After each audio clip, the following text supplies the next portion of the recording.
Hey everyone, we've got some massive news for anyone eyeing a career in the banking world. The Reserve Bank of India has officially dropped its recruitment notification for assistants for 2025. So today, we're going to break down everything you need to know, straight from the source.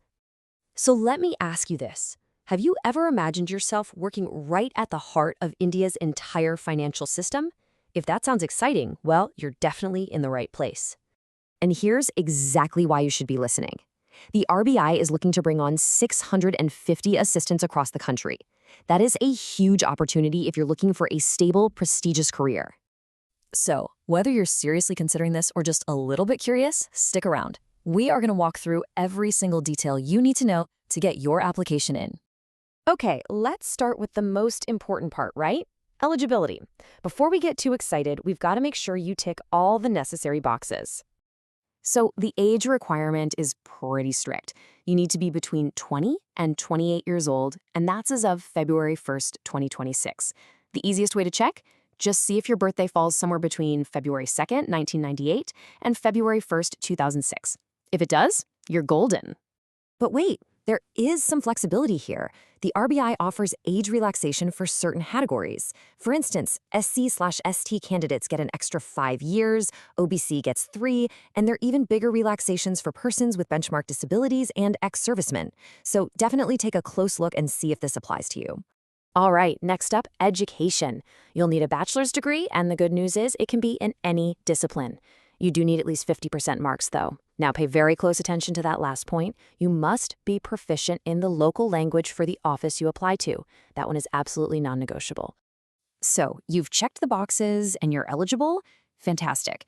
Now, let's talk about what it actually takes to get selected. It's a 3-stage journey to land this job. The process is pretty clear, but it's designed to be a challenge. First, you'll face the preliminary exam. If you clear that, you move on to the main exam. And the final hurdle is the Language Proficiency Test, or LPT. Stage 1, the prelims, is an online test, and think of it as a 1-hour, high-speed sprint. You've got 3 sections, 100 marks total, but look at the timings, you only get 20 minutes for each section. This means you have to be fast and accurate. Time management is everything here. If you conquer the prelims, you'll level up to the main exam, and this is a much bigger challenge. We're talking 200 questions, 135 minutes, and 2 new subjects are added to the mix: general awareness and computer knowledge.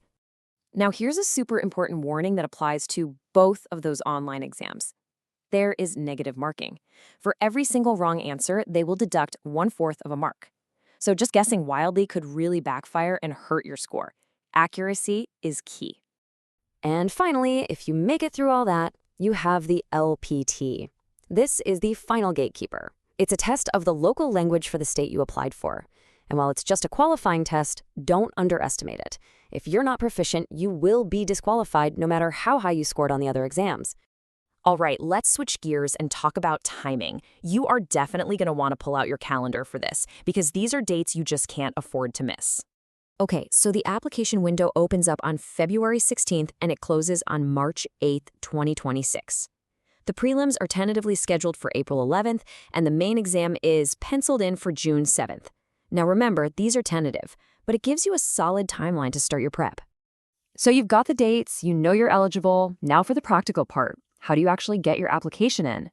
First things first, it's online only. You have to go to the official RBI website. Before you even start, please double and triple check your eligibility. Have your documents scanned and ready to go, and then the final step is just to pay the fee online. And speaking of the fee, here's what you can expect to pay. For general, OBC, and EWS candidates, it's 450 rupees plus GST. But for SC, ST, PWD, and ex-servicemen, it's much lower. Just 50 rupees for intimation charges plus GST. So you push through the whole process, you make it. What's on the other side? What does a career as an RBI assistant actually look like? Let's get into the good stuff. And let me tell you, the perks are really solid. We're talking either bank-provided housing or a 15% house rent allowance, great medical benefits, and you even get access to loans at super low interest rates. Plus, you've got the new pension scheme and gratuity. It's really a package designed for long-term security. And this isn't just a job where you get stuck. This quote is pulled directly from the official notification. The RBI itself says there are reasonable prospects for promotion to higher grades. This is a place where you can build a real career. So, there you have it. We've broken it all down. 650 vacancies, a clear path to get there, and a really rewarding career waiting for you. The only real question left is this the opportunity that you've been waiting for? The next move is all yours.